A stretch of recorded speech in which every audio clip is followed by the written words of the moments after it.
Good morning, everybody, and my name is Ingo Lütkebohle. I'm okay. Yeah, this microphone. Is this okay? Okay. So I'm a computer scientist from the Computational Perception Lab at Bielefeld University, and I will be talking a little bit about visual surveillance, what we can do, and what is possible there, and what the limitations are. But first, let me start by giving you a brief overview of what visual motion analysis is about anyway. So the goal here is to get a compact description in a computerized way, symbolic way of motion. And you can do this at various levels, which are illustrated in the image to the right here. As you can see, the first level you can do motion analysis is at the body configuration level. If you look at these green cylinders here, they are intended to be about the body, the torso, the head, and the arm, and so on.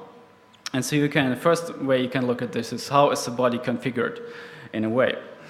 And if you look at this yellow trajectory here, that's also a way to describe motion. It's the motion path that the hand took. And last but not least, and probably most familiar way to humans is this is an operation on the block. The block is the one he has here in his hand, and he operated on it in some way. And this is most natural to humans, but it's the most difficult way for a computer to do. So what can we use this for, actually? This is not just for surveillance, and actually, as I will mention later, I'm not a surveillance person. What I do is human-computer interaction stuff. So you talk with a computer, you make gestures to a computer, and it understands you. That's basically the idea. But another application is in games. Maybe some of you have seen this Sony iToy for the PlayStation 2, which has a camera, and you wave in front of it, and it can basically do the game interaction by just using your body instead of a joypad or something. One big area that has done a lot of the early work in visual motion analysis is motion capture for movies, where an actor plays out something and an interactive persona, a cartoon character or something like, is animated to do the same motion as a human, and you get very human-like behavior that way, much more human-like as if you would do the whole animation yourself. But the topic, what I will talk about today is a little bit touching on the topic of surveillance, because that's, of course, one area where motion analysis is probably not that well received. All right, a brief overview. First, I will give a more motivation and an overview. That's what I'm doing now, and talk about what we are doing, actually, so that you will understand the examples. Then I will shortly sketch why this whole problem is actually, why this is a difficult problem, and what the surveillance settings are. Yeah, and afterwards go a little bit about analyzing and the analysis methods of locating humans in the first place, and then a method of tracking, which covers a whole number of methods for finding interesting points, looking what tracking gives us in kind of results, how we can analyze these results. And then shortly give a short introduction to some of the tools you can use for this, that you can play around with. And at the end, I will give some concluding remarks of what I think this whole technical review tells us about the possibilities of surveillance, and what's possible and what's not, and what we can expect. Right, first, all my images in this talk will be from the human-computer interaction scenario that you see here, where we have a robot, actually several robots, and a human interacting with them. And this torso robot that you see here with the face and the grasp, and here it has a toy, and the human, that's one of our researchers, is showing in the toy. And this is just to give you an impression what we are doing with it, and why the examples always look kind of like playing with a child, because that's what they are. All right. Good. So why is this difficult first? We have several problems. The first problem is ambiguity. So if you just look at this one picture to the left here, it's difficult to tell what's going on. Is this person passing someone to the other person, or is he pushing it, what's going on here, actually? You can't really tell. And then you see the second problem is that of low resolution.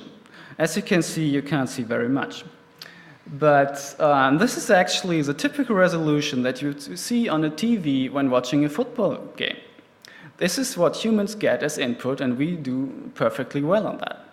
This is because motion is such a big cue, but you have to make use of it.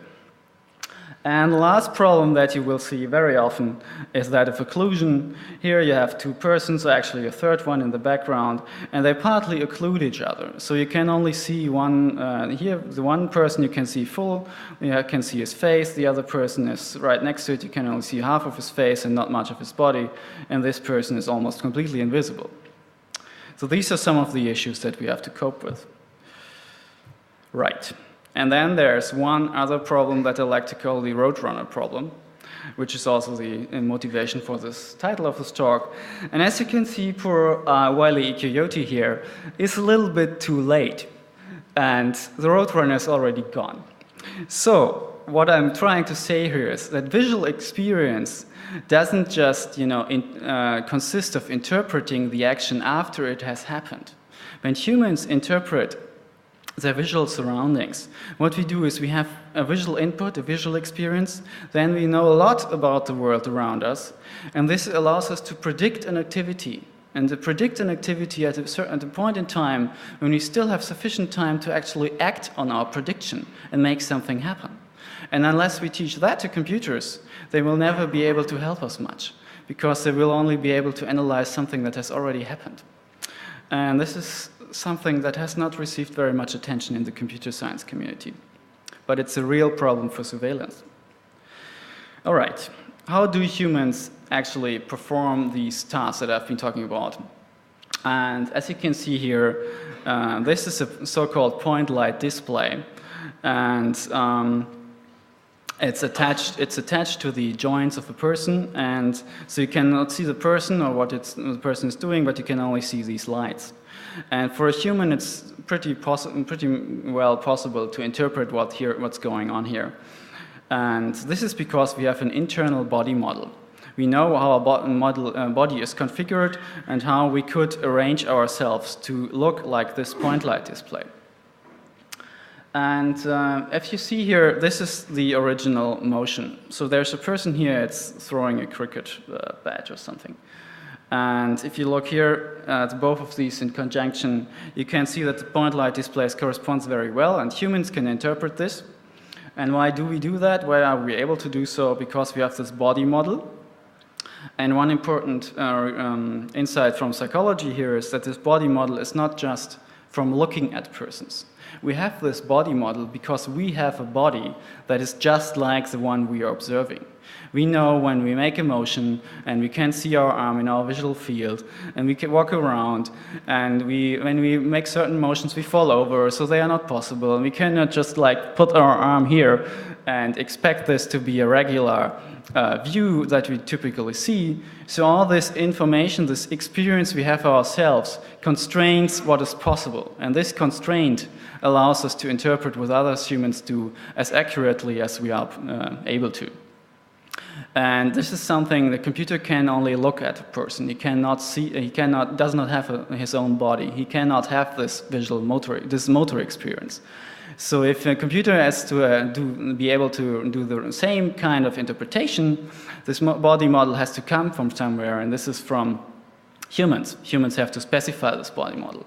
So this is one very crucial point where the performance of a system is limited by human input.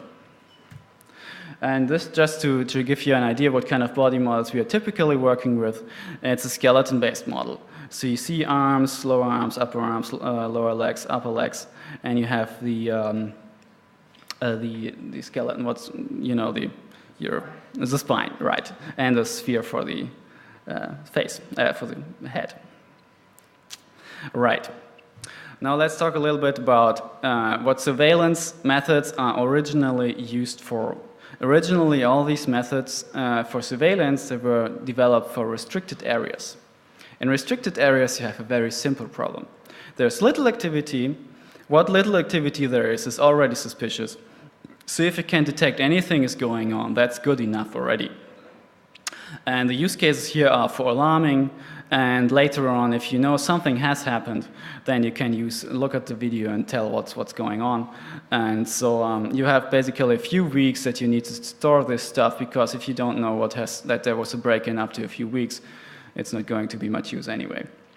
Whereas what we are most concerned about is surveillance of public areas. And in public areas, you have a much different, much harder problem, because there's always something going on.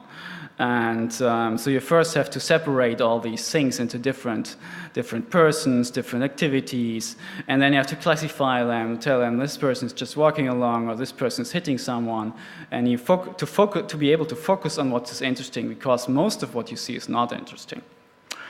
And what this usually suggested as a deterrent. There's nobody on site to be able to act, but it's supposed to be this idea of when there's camera surveillance, you won't be doing any crimes because you're going to be caught. This is just a hypothesis, of course, and the hypothesis is based on the ability to investigate. So these surveillance systems are meant for later investigations, and of course when something happens. So for this use, you only need storage for a few days. Okay. Give you a little bit more idea of what the levels of analysis for surveillance are. So first you have a low resolution, low frame rate, long stretches of nothing going on. This is what makes surveillance the typical images. And what you do there is you categorize behavior, and you can do this at two major levels. The one major level is that you categorize regular versus irregular behavior. Regular behavior is defined as something that is usually going on in an area. So if you look at the entrance or so, it's typical that persons are going to be coming in. And of course, this is bound to the time. So they are typically going to show up between 8 in the morning and let's say 8 in the evening or something, depending on the time of building. And if someone's coming, doing something else there, maybe hanging around or so, that's irregular. Or if you're coming in another time, that's also irregular. And then again, we have a second level of description that is probably more typical of what humans do. This is a scene where first these two guys, and he's running at her, and then they're fighting, and last but not least, he's chasing her. So this might constitute a human level description. And this is basically what is most useful. And this, for a computer, the problem is that the image everything in the image looks the same. It's just a block of pixels, it's just numbers, everything is the same. So what visual motion analysis wants to do is teach a computer to detect the relevant parts of an image where something is going on and interpret it. And so first I'm going to touch a little bit on how the detection of relevant parts is going to happen, or is happening in systems, because as it turns out, this is a very difficult problem. And of course, everything else is based on the relevant parts. So if this selection is bad, everything else is not going to be very, very good. And I'm briefly going to into ideas on interpretation at the end. Good. So the first approach is very direct. You just look for motion. Anything so take two images, compare them, and wherever they are different enough, there's motion going on, and look at that. And this example on the right is the output of such an algorithm, and as you can see, it's not very easy to interpret it, but it is possible. So there's two persons here. One, they are moving towards each other, and there's the hands of the person, here's the arm, and there's part of her face. It's not completely in the image. And you can see part of the body, but this is not very good. But this is a very easy method, and it gets rid of all the static parts in the image, but it doesn't tell you very much. And the one problem is that you have these holes where there's similar color. So visual input is not doesn't change from one image to the next, even though there's motion. And then, as you can probably imagine, if two things like this are overlapping, there's going to be an interpretation problem telling these two apart. And so first I'm going to talk a little bit about how you solve the problem with the hole, and then about the major parts about the overlaps and the ambiguity there. Right, so this is one of those overlaps. So there's a person here and there's another person sitting in front. Well, this doesn't look very, very good. Okay. One approach is that you can look at the background. What's your background like? And everything else is interesting. So you take a reference image and then take an input image. And this is a result. So, and as you can see in this result, you have the opposite problem of the motion detection. There's too much in it. So here at the left, the door was closed in relation to the reference image. And here at the right, there's something, I don't really know why it's in here.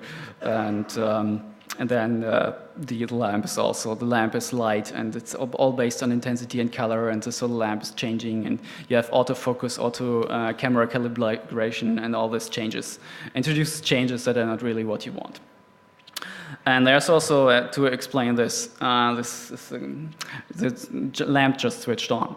And so you see, because it's now lighter and more, you see you have all these areas around here where nothing actually is happening, but the way the algorithm works, it looks different, even though it isn't. So this is one problem that you get with the background subsection. And the lesson we should take from this is that it's quite difficult to determine what's actually interesting in an image. And one thing that you can learn from the store example is you have to continually update your notion of what's the background and what's the foreground. And of course you can tell if, so if the same holds for a person, if a person would be sitting here for a while and not doing anything, afterwards it would be considered part of the background. So this is not as easy as it looks. Okay, but now for the ambiguities.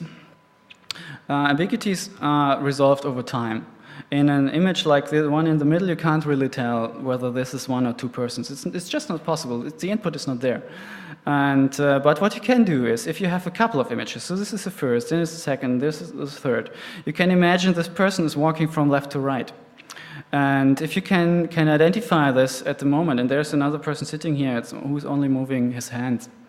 And if you have this information over time, you can track this. And you track this, the person, by first computing a unique description. A description that is characteristic of this person in this scene only. And then you can refine in the subsequent frames of the image. And then you know that these two parts in the image, in the frames, are related. So first you have to have a similarity. And then, because similarity is not enough, there's lots of things that look the same. You usually also use proximity to an expected location. So if I know this person is moving from left to right, I expect in a subsequent frame, I expect it to be more on the right. And so this helps us too. First, similarity. One similarity is color, and there's this skin color idea. It might sound a little strange to you because skin color varies so much, but if you have a constraint like a silhouette or something, or a motion field, then the skin color is actually pretty suggestive of human presence. And it has the added advantage that it focuses you on the parts of the humans that are interesting, which is the face and the hands. So as you can see here, this is our input image, and he's pointing at something. And this is the skin color filtered image down here. And in most parts it's empty, but the black parts are the ones that are relevant to us, and they are the skins. And you can see his face, his hand, and his other hand here down here. But and of course there's also some garbage that is not actually skin, but looks the same. And so if we want to track skin, we have to do it by proximity. And well, proximity is not always a good cue. As you can see here, these two parts are very close to each other, but they are not the same face. So this is one of these problems again. Okay, so color isn't really cutting it. Let's look at a different problem. We can look for appearance. So one part of an image might be the face of a person. So an easy approach is to take this face, go to the next image, and look for something that looks exactly like the face, and like this face. The problem is there's always some little changes, and this method doesn't scale very much. You have to first, when you just look for this patch here, you have to first find this patch in the original image to have something to track. And so what's usually done here is an approach by Viola and Jones for face recognition.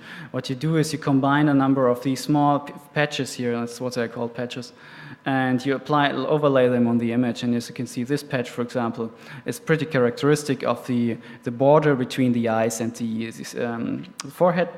And this patch here is pretty characteristic of the nose. And if you combine those two, that could give you a cue that there's a face here. And in practical use, there's about 2,000 of these small patches combined. to pick out faces. And this general approach can be used for many other things. What it doesn't do is if I rotate my face, it looks quite different. And so this doesn't cope with that. And also it takes a while to acquire such a unique description. And one very promising approach based on the body model, as I outlined earlier, it's the same picture, is that you have an initial idea of where your body is. And then you just,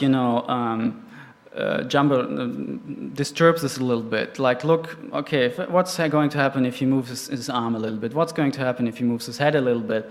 And so on and so on. And you can generate lots of hypotheses and estimate the possible ones. And that's where you can use your knowledge about the body, because some motions are possible and some others are not. And then you just, in the next frame, you look at the best match. And I have a video to show this. So the same guy again as my colleague. He's poor one. And so this is the original input image, and this is the body model. And here are some of the cues, and here's the skin color cue again, and here's an edge cue. And as you can see, there's, well, this is the cupboard, and it looks, well, that's pretty difficult. It would be pretty difficult to use to distinguish the two on their own, but using the body model, we can do it. And as you can see, these are on the right. The blue ones are all the possible hypotheses, and you can see it looks, if the arm has moved more upwards or more downwards, it's a possible move, but the best match is the one in the middle, the white one. This is basically the idea of body model tracking. And the trouble with body model tracking is you have to start somewhere, and also you need sufficient resolution, and as we have seen in the beginning, sufficient resolution is often something we don't have. Anyway, if we can take a couple of these methods together, and of course there are different methods targeted at different applications, and all this is a huge area. What do we get if it gets out? We get something like this. The first is a posture, so I segmented out a human from the image, and this is his posture. And then I do this over subsequent frames, and I get a number of postures that are associated with each other, and then I can try to infer behavior from these. And, well, I will come back to this example later on so you can try and guess what it is. One other more direct approach from tracking is that you use the center of mass position of a person. So, for example, this person, it came in here from the door, up there, and center of mass moved down, then it moved here to the middle, stuck around a little while behind the person, and then went here and stopped, basically. And you can try, and the trajectory is tried for interpretation, and this is actually one of the most common methods in surveillance at the moment. And the last one is a summary, where you overlay all these postures. And you do it in a way that the older ones are darker and the newer ones are lighter, and you get a very characteristic motion where it moves from dark to light, and I'm also going to come back to this later. One general problem, though, with all these results is if you assume tracking works, and it doesn't most of the time, but if it works, this is what we get. And this is not very good. I mean, what tells us what this is, right? There's nothing intrinsic in these examples that tells us what the person is doing. And also, in many cases, the appearance is the same, but the action is actually different. And so the only way here is to use examples for comparison. Examples that we know, where we know what's going on, and then compare our new input to these examples and to tell us what's happening. And to use this methods for machine learning, and there's also a talk about machine learning this evening, I think, at 9 or something, and where you can get more details on these approaches. But I'm giving you the general outline here. General outline is pretty simple. What you do is you gather examples from training, and the human goes there and annotates these examples. Basically says, okay, this is a walk, or this is someone hitting someone, or this is hanging around, or whatever, and or walking straight, or something like. And then when you get new data, you compare it to your examples, where you know what the examples tell you, and you assign it to the category that is most likely from your example set.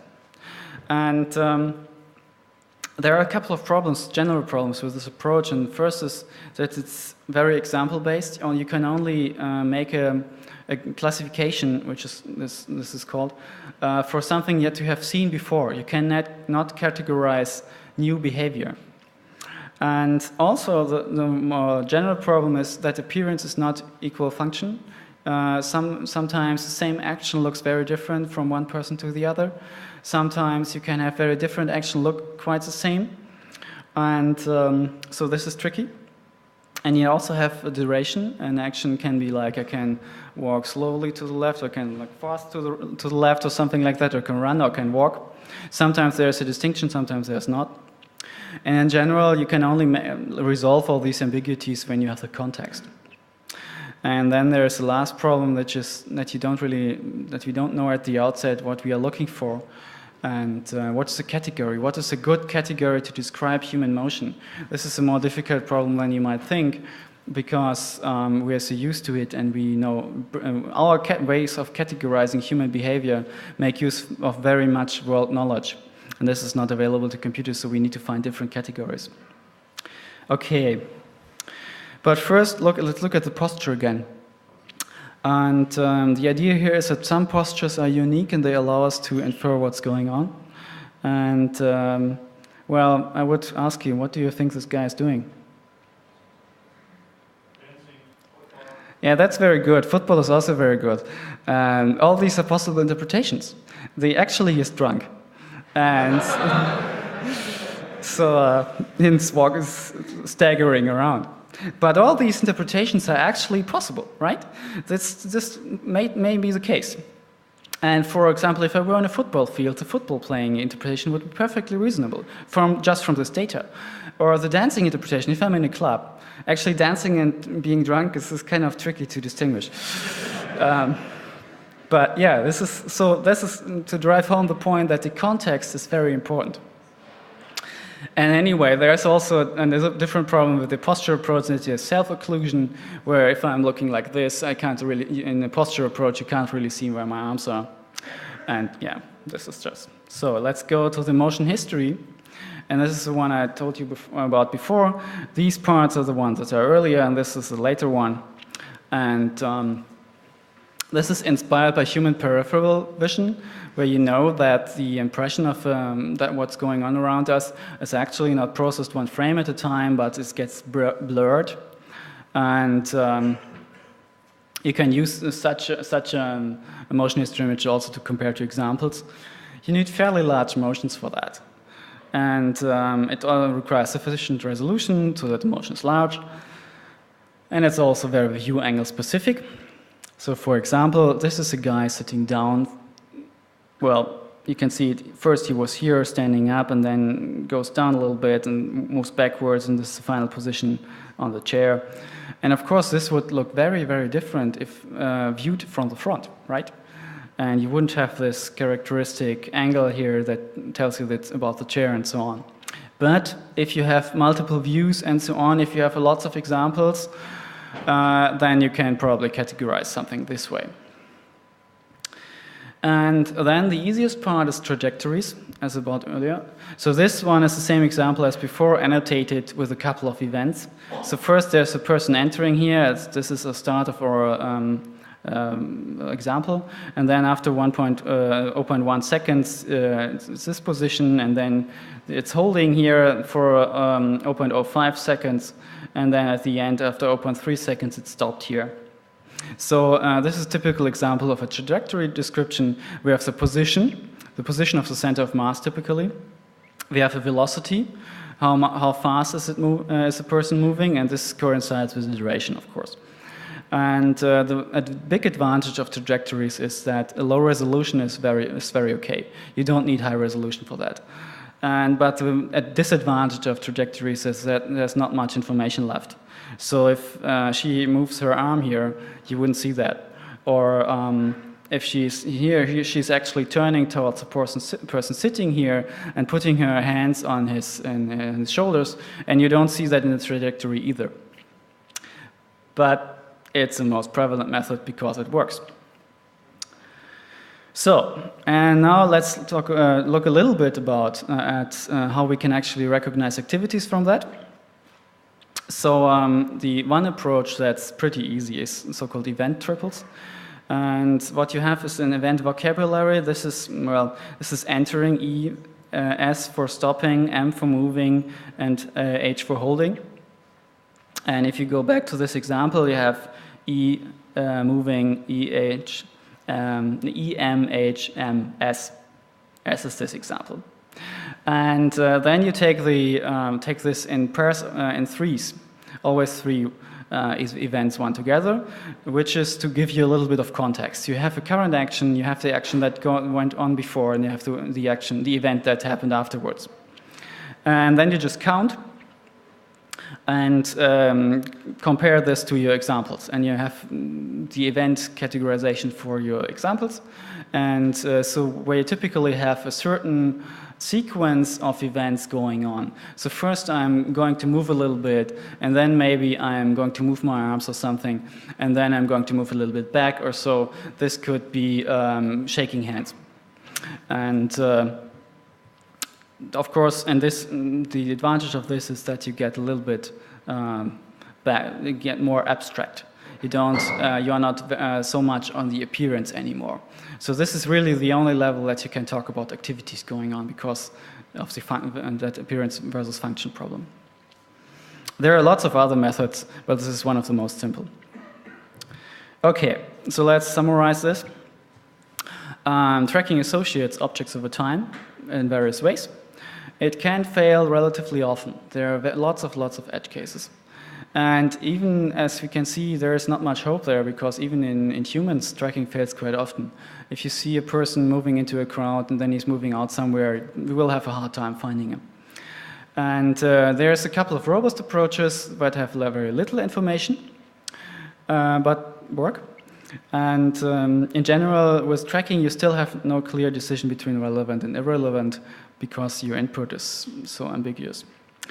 All this results in a very hard problem for recognition.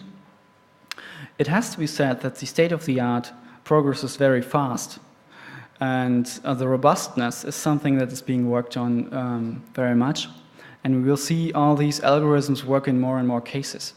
But what we still don't see is this action interpretation problem that I touched upon in the previous slide, because all these sequences, these events, what constitutes an activity, what sequence of events constitutes an activity, that is still something that is given by humans.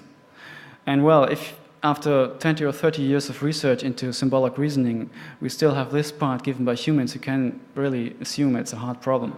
And there will not be an automated solution for the sequence learning. There are lots of ideas for this, but they also always involve lots of human input. So this is something that won't work.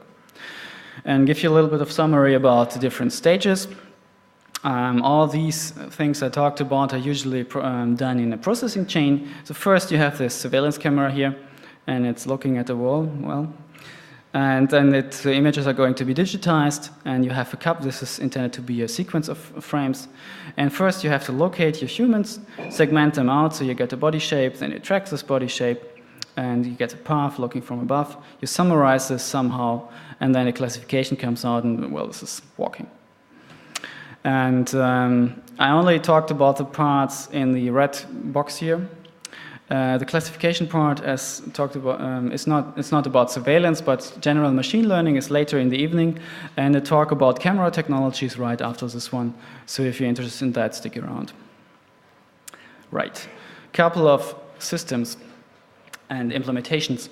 One problem with implementations is that, of course, the implementations that are actually out in the open and getting used are not available to us. No surveillance company wants to look us at their code because it's, well, yeah. And so the only option we have is use research implementations or build our own. And well, I'm a researcher, so I use research implementations. And I have to tell you, the quality and the robustness, and especially the speed, they are not very good. And also because research applications, they have a very specific problem, and design an algorithm, and the software is really just there to show you that the algorithm works. and on this particular situation. And so many of the research applications are very specific with regards to their input, which also makes them difficult to integrate. But one nice library is the open source computer vision library, which is produced by Intel and has lots of contributions from researchers. And it has a very comprehensive algorithm support. So if you read about any algorithm and you don't have an implementation yet, but you want to check out if it works, go check out OpenCV. Chances are it has it. And it's also pretty fast. You can read lots of video and all that formats. And it's written in C, has bindings for Python, so scripting language, people can check this out too. And it's available in Windows and Linux. The main drawback is it doesn't do anything by itself, it's just a library. But for your reference, there's a link here in the slides. And then there's the software application that we developed at our group, which is focused on integration. And it has only very basic algorithms and a plugin architecture. It's called IceWing. And has support for grabbing from Firewire, Video for Linux, and so on. And it has a very good support for plugin programming and communication between plugins. And these plugins can be written in C, C++, Python, MATLAB, a couple of others are forthcoming. And it doesn't run on Windows, it only runs on Linux, Unix, and macOS. But what you can see here is it's an example of this application. So this is the skin color detection, and this is the trajectory here on the right. And one of the things that makes IceWing interesting is that it allows you to set all the parameters for the algorithm interactively. So this is one of the parameter boxes down here for the two windows. And if I change something here, it immediately gets applied to the output window. So you can get a feel of how algorithms perform. And there's also, it's at SourceForge, you can download it. All right. So, to conclude, surveillance visual motion analysis has been developed for indoor presence detection only. And this is the only thing that really works. Everything else is edge cases. And the current methods are especially not robust for public areas. And when you want to get human-like results, you have to provide a lot of specific human input. And this is maybe something for the Big Brother crowd, who think that this might, give lots of information about what we are doing. Well, we only get lots of information about what a person is doing when you expend lots of effort at the moment. So this is not quite there yet. And especially the last problem, the Roadrunner problem, as I call it, the one that you really have to take a predictive stance, that you cannot only interpret, you have to make a prediction of what's going to happen, to act upon it. That's going to stick around for a while. So in summary, I wouldn't stake my life on it, and I wouldn't even pay for it. Right. Just a little bit of ideas where it's going. We are going to see more integration. All these approaches that I outlined, and there are lots of more, they're going to be integrated to make the systems more robust. And then there's this notion of the 30-pixel man, which is the low-resolution example from the beginning. There's lots of work on that, interpreting these kinds of resolution images. And one thing that, of course, we are also very interested in is interaction analysis. If you have two humans or a human and a robot telling what they do, it's actually can be easier to tell what a person is doing when you see who he's doing it to or who he's working with. And this is a research direction. And also one offer I wanted to make is for anyone who is interested in the details or wants to work on these technologies. And we could do a little bit of a workshop at the Congress here, if you want to. And if you're interested in that, just talk to me afterwards. So, with that, thank you for your attention.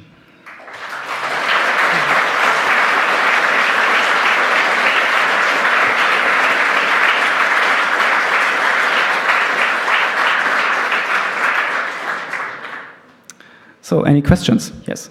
Could you take a mic, please?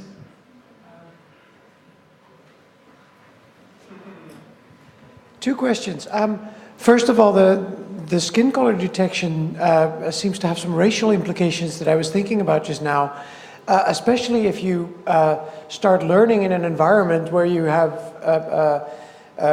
groups of different race in different social classes. For instance, in an area where most of the crime or a lot of the crime is perpetrated by people of a different race than I was wondering how that works with the computer learning and sort of thinking about the racial implications a little bit. Yeah, maybe just to that. That's a very correct question and very good question. And of course, my personal assumption is always that skin color detection was developed by white computer science people, like this, and because it's very easy. But actually, what you can do is you do online adaptation. So once you have a body model fitted to a person, you basically know where hands and face are, and you can use that to determine the color model of the person you're looking at from the image. That's a little bit more difficult, and it has the initialization problem, but it is possible. And this is one way that you can easily do black, Asian, whatever color you want. But it requires online adaptation. And the other thing I was thinking about is if you're going to do learning, if you want to do have lots of behavior viewed from different angles with the description on it, you could look at a large collection of movies for which you have the script. Because even if you don't know who is David and who is Jack, you still have the words for the behavior with the actual image. But that's just because there's such a large collection of it. Yeah, that's a very interesting idea, actually. Maybe someone from the surveillance community should check that out. But actually, for a human interaction studies that we are doing, this is what we are doing. So the example from before is from this experiment where we have a set script. We always know what the person is going to do, and the only thing that's changing is how fast they do it and in which ways. So that's the same idea. Okay. I have a question about a question/comment about Effect TV. Do you know about that project? No, actually I don't. What okay, I'm not sure if they do any motion detection or if it is just a bitmap trick, but it has similarities. Some Japanese researchers using it for VJ performances and so on, but it's also on SourceForge. What's it called again? Effect TV, EFFECTV. Okay, thanks. SF.net. Check that out. Check it out. One problem which comes to mind, and possibly is easier to solve than the behaviour of humans, is the behaviour of motor vehicles. You could use this technology for, say, detecting congestion or collisions on roads and motorways.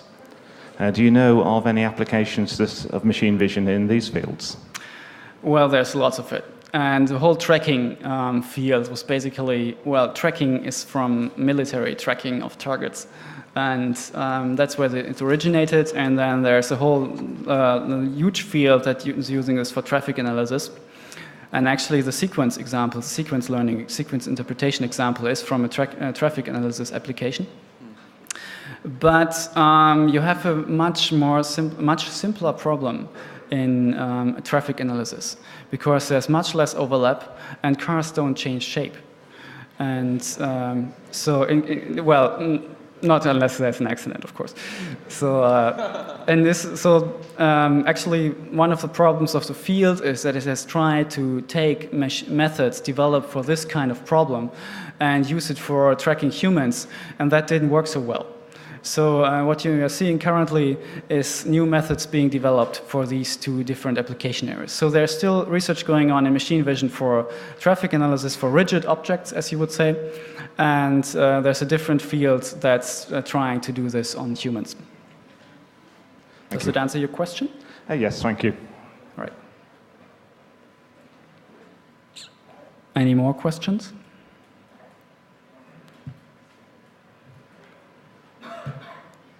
Okay, so if anyone is interested, just talk to me, and so I can use the time for a little announcement. The one is that the hacking CCTV talk that's going to be right afterwards is definitely very interesting to anyone working in this field and or interested in camera technology. And there's also going to be a talk about video surveillance at German universities later in the day. Thank you again.